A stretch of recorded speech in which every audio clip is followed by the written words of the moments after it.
I want to talk about something so many of us struggle with, but rarely say it out loud. Why do we find romantic relationships so difficult as children of alcoholics? They can feel chaotic, filled with conflict, filled with insecurity, and filled with pain. They can be so confusing and make you really question your sanity at times. They can really make you feel like a failure, that no matter what you do, it's never enough. I'm Corey. I'm a trauma-informed mind-body practitioner, and I work with adult children of alcoholics to help them come out of survival and into safety. And today I'm answering a pretty big question. Why are relationships so damn hard when you grow up with an alcoholic parent? If you've ever felt like your romantic relationships are a constant battle, this is for you. And even more importantly, if you have children, I want you to keep watching because they're watching you. They're learning how to love, how to argue, how to cope in relationships by watching what you're doing. And they'll carry those lessons and behaviors into their own adult lives. The cycle can end with you. So let's talk about how. Let's get real. Most adult children of alcoholics carry some sort of emotional baggage into their relationships, and it can feel pretty heavy. We bring insecurity, constantly questioning our worth in the relationship. Attention seeking behaviors, not because we're selfish or attention seekers, but because as children, we did not get the attention we needed from the person we wanted it from the most. Emotional reactivity, because we never learned how to feel safe in conflict or how to manage it in a healthy way. And avoidance, because intimacy and vulnerability feel way too dangerous. And these aren't just random traits that you've developed, okay? They're coping mechanisms from childhood that you have now unfortunately brought into your adult relationships. And on top of all that, you're also dealing with learned behaviors.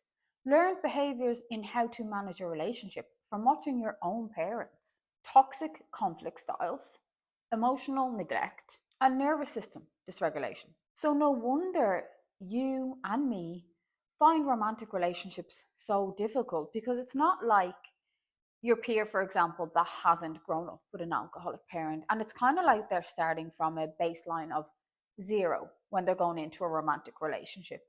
They don't know what they're doing because they've never been in a relationship before, but they're not dragging all of this crap with them. They kind of starting nearly from a bit of a fresh slate. But for a child of an alcoholic, it's different. You're starting from a place of deep emotional confusion, a place where love and pain were often mixed together. Because growing up as a child of an alcoholic, I know for myself, I deeply loved my parent, but I was deeply in pain. My, my other parent deeply loved the alcoholic parent, but they're deeply in pain. So you're constantly seeing this contrast of, yes, people who are in love and you feeling love towards the person, but also this huge amount of pain on a regular occurrence. And that is just so difficult to manage and to know how to act from that space.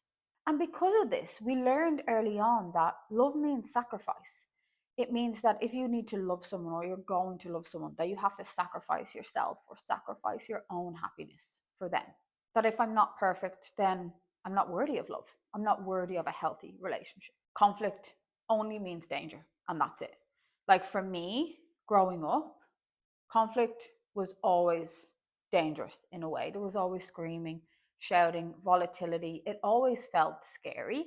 So now, as an adult in adult relationships, conflict to me is scary, is reactive, is always like a blow up, always like this war, instead of being something that can be managed healthily by having a conversation or mutual understanding, or someone saying their part and the other person saying their other part and then coming together. That's not how I witnessed it growing up. So for me, that is very foreign. That doesn't feel like the normal way that conflict, or my natural reaction to how conflict should be managed. And my needs don't matter because, again, when you grow up witnessing, especially a dynamic of when one parent drinks and the other parent doesn't, you get to witness a lot of the person who doesn't drink, their needs going unmet a lot or most of the time. So that kind of mirrors to you that, well, if I'm in a relationship, my needs don't really matter once the other person is okay. I'm witnessing all this, being in this chaotic environment, witnessing this chaotic behavior. Your nervous system, again, is naturally just wired for survival because that chaos feels dangerous. So your nervous system doesn't get wired for connection and love and peace. It gets wired for protecting you against all of this unhealthy coping mechanisms, unhealthy toxic behaviors that you're being faced with. And this is why, as an adult, then, if you develop a relationship with a partner, why love can actually feel really unsafe for you, even if that partner you're with, it is a healthy relationship, even if, of course, all relationships have disagreements and arguments, but even if that relationship, these disagreements and arguments are done in a healthy way, that you can still feel unsafe in that environment. So I want to dive into a couple of the really common patterns that adult children of alcoholics find themselves in when in romantic relationships. So you can kind of see if these are showing up for you in your own life and in your own relationship. Now, everyone's journey is going to be slightly different. Everyone is going to experience different things in different ways. But these are the patterns that I do see time and time again. I see these in myself, I see them in my clients, and I see them in the wider adult children of alcoholics community. So the first one is a lack of trust. So you don't trust others, but you also don't trust yourself. And when the people or the person who was meant to protect you the most in childhood, if they are chaotic, volatile, aggressive, toxic, unpredictable, or emotionally absent, you stopped trusting others. But even worse and more painfully, you stop trusting yourself. You second guess your decisions, apologize for your feelings, and feel really paranoid when things are going well. You learned in childhood that people don't stick to their word, especially growing up with an alcoholic parent who may have told you that they'll stop drinking or that things will get better. When we hear that constantly, which in my case I did, but things don't change and people never follow through on that, it can lead to a really distrust in trusting people keeping their word and doing what they say they're going to do. And this can lead to a certain paranoia with romantic partners. And give you like an explanation. For me not trusting in romantic relationships, it actually doesn't come down to me feeling like my partner is going to cheat on me. That's never been a trust problem for me. My biggest area where I have lack of trust is when, if a partner says they're going to do something, I don't truly believe that they're actually going to follow through on that and do it. I don't trust that they are going to keep their word and do what they're going to say they do. And a lot of times they do follow through on their word. They do keep that trust. But there are times when they don't follow through. And for whatever reason that may be, they don't do what they say or promised they were going to do.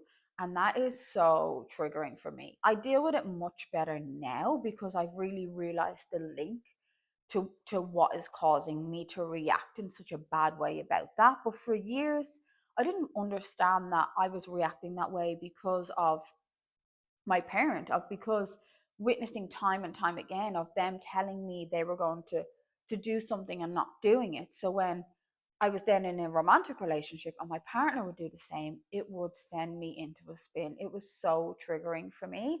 I would absolutely lose it if someone didn't follow through on their word. So again, trust can be about feeling like someone is going to cheat on you, and not be committed to your relationship. But it can also look different as well. It can also be like thinking, why didn't they invite me to the party? Why haven't they invited me to the pub with their friends?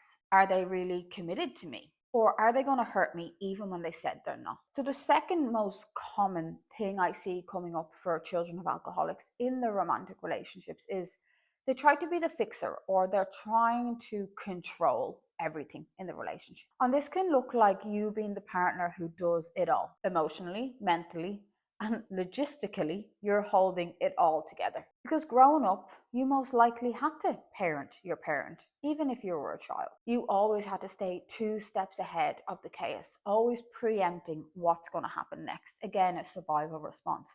Always on edge, always hypervigilant, always forward looking to think, okay, what's going to happen? What can I do to prevent X happening? Or what can I do to ensure Y happens? And it really felt like you had to be useful to be loved. So you constantly had to be doing something or organizing something or just actually being useful to feel worthy and feel enough. So now you feel like you need to control it all and you need to fix it all. And most importantly, you need to do it all by yourself. But the thing is, with this leads to an imbalance in your relationship, and it can lead to a sense of resentment towards your partner. And I am guilty of doing this. And I really had to question myself and actually take a step back and kind of, I'm using business term here, but get up on the balcony and have a bit of a balcony view of what I was doing in the relationship.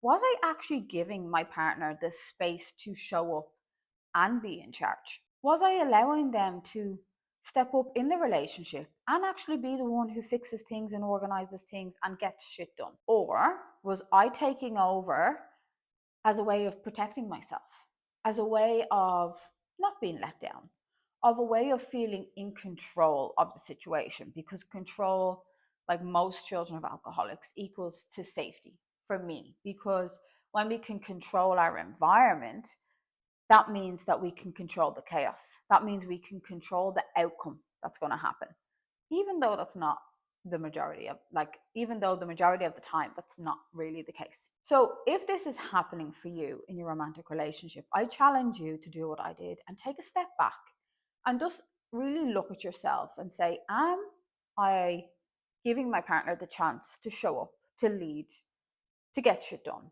Or am I taking over and then resenting them for not leading and not getting shit done, but I'm not giving them the opportunity to do that? And the third one is pushing people away. Mixed in with that is also losing your sense of self in the relationship. As children of alcoholics, we all, whether you are aware of it or not, we deeply crave connection. We deeply crave love. But then when we get it, it can feel absolutely terrifying. And because it's really confusing as a child of an alcoholic, because we want connection and we want love, but because connection and love didn't really feel safe for us when we were children, when we get connection and love, our nervous system kicks in and our survival response kicks in. And we either shut down completely and kind of like hide behind the walls that we've built up to protect ourselves. We really pull away emotionally, creating like this distance between us and the person so that we can't get emotionally hurt. We put up like this barrier, protection mechanism, because we think, well, if I put distance between me and you, if I be off, if I be a little bit cold, you can't hurt me because I'm not close. I've put that distance, so no matter what you do, it doesn't really matter. I'm not going to get hurt. Or we become so entangled and caught up in our partner's like needs and our partner's emotion and just our partner and the relationship in general. We lose who we are. We lose sight of like, what do we want as an individual, not as part of this relationship? Like, what's our identity? What are the boundaries that we have in place that are actually being crossed in this relationship? And honestly, this push and pull is exhausting and it's so confusing. It is so confusing being the child of the alcoholic in it. It's so confusing being the person on the receiving end, that other person who doesn't know how to deal with a child of an alcoholic, doesn't know any of their traits, doesn't understand what's going on inside them. Us as children of alcoholics don't understand half the time what's going inside. So you've got this like constant push of pull where you're like, I want to be loved and I want to be close, but I'm absolutely terrified, so get away. So like we really want to be close to people, but it's absolutely fucking terrifying because being vulnerable, like that was not an option for you or me. What, like any of you watching this video now, that was not an option for us in childhood. So of course, as an adult, like you need vulnerability in a romantic relationship. You need vulnerability to build that closeness, that connection with someone. And being able to do that feels so, so amazing. But it's terrifying when you're not used to it, or it's terrifying when it wasn't safe to do that for the majority of your life. And most of us, we weren't really shown how to be like fully loved or fully understood in childhood. We learned early on that relationships were either an explosion or an avoidance, or we kind of had to perform to make them work. So no wonder now as an adult, you're finding them so difficult. But I have some very positive news for you. Things can change, and with awareness, you can change everything in your romantic relationship. But that's really where it has to start. Because remember, think back to what I said, that example of up until I had the awareness around understanding when my partner didn't follow through on his word, why I lost it so much. Like for me, up until that point, I just thought I was a hothead, I was reactive, and I just couldn't keep my shit together. It wasn't until I got under that and figured out why and connected it to my parent constantly letting me down in childhood was I able to really fully understand it, actually figure out what I needed to do to change it, and then change it. But again, remember, awareness was the first thing that allowed me to change that behavior. So I want to give you a couple of questions that you can ask yourself to really help you dig deep into what you're bringing into your own relationship. So, question one to ask yourself: what am I bringing into my romantic relationship that doesn't belong now in the present moment? What did I learn about love from my parents? What did I witness? What did I see? What did they teach me about love? And what am I doing to feel safe in my relationship that actually might be hurting me and my relationship? And guys, this is not about blaming yourself. This is not about self-blame. This is all about gaining clarity around how you're showing up in your relationship and helping you really understand why certain things keep happening. Like, I know for me, I've been in two long-term relationships. I was in a 10-year relationship before the relationship I have with my husband now. Both relationships, I have done the same shit. I have been no angel, okay? I'm not going to sit here and pretend I have. I haven't. I've done the same shit in both relationships, all right? So I really had to stop myself one day and say, why do I continue to do the same things? Why am I causing problems like this? Why am I ruining these relationships? What is it that I am doing that is causing this cycle of behavior, causing this cycle of chaos, causing this cycle of arguments and discussions? So there comes a point in time that we're not blaming ourselves because there's two people in a relationship, okay? So it's certainly not all you bringing the baggage to the table. Your partner most definitely has things that they need to work on also. But you first need to look at yourself and question the things that you're doing in the relationship. And your partner needs to do the same. And when you can both work on those things that are causing that pattern that you find yourself stuck in all the time, when you can both get to the root of that, that's really when the change happens. And look, I'm not a relationship therapist. I don't mend relationships as a profession. I help children of alcoholics. But relationships are a massive part of the problem that children of alcoholics have. We really struggle with them. It's universal. We all do. I haven't met a child of an alcoholic who doesn't. So, no, I'm not a relationship therapist. But what I am doing is helping you build self awareness about yourself that will in turn improve your romantic relationship. So, I want you to try something. Instead of asking yourself the question and blaming yourself and feeling guilty and feeling ashamed for showing up in a shitty way, maybe constantly in your relationship, instead of asking yourself, why am I so reactive? Change that to, of course I feel triggered. Conflict was absolutely terrifying for me growing up. And that self awareness plus the self compassion is really what's going to allow you to reframe your behavior and also rewire your nervous system for safety. And healthy relationships, they can feel pretty boring at first, especially if you're used to chaotic, toxic relationships that are like a constant roller coaster. But peace doesn't actually have to equal to boring. So if relationships have always felt like a battlefield for you, I want you to hear this. You are not broken. You were wired for survival, okay? Not connection. And you really have done the best you can up until now. Now it's time to learn something new. It's time to really start questioning the why behind your behaviors. And it's time to break the cycle of chaos in your family. I want you to know that you can learn to show up in your relationship without survival being in the driver's seat, and that you are capable of being in healthy and fulfilling relationships. If this video resonated with you, I would love to hear from you in the comments. And if you're ready to go deeper on the work in your relationship, on the work on yourself, I have a mini course, which I'm going to leave a link to in the comments below, called Unlock Your Voice. It helps you navigate conflict without shutting down or blowing up. You'll understand and finally figure out why conflict feels so overwhelming for you, how to clearly express your needs, and how to actually work with your partner as a team to improve your relationship. As part of this mini course, there's a bonus sheet that you can give to your partner. This sheet is designed to actually help them understand you, the child of an alcoholic, and understand the why behind how you're showing up in your relationship and the why behind some of the behaviors and maybe some of the very weird and wonderful things you do in the relationship. And as always, please subscribe to my channel if you want to continue on this healing journey with me.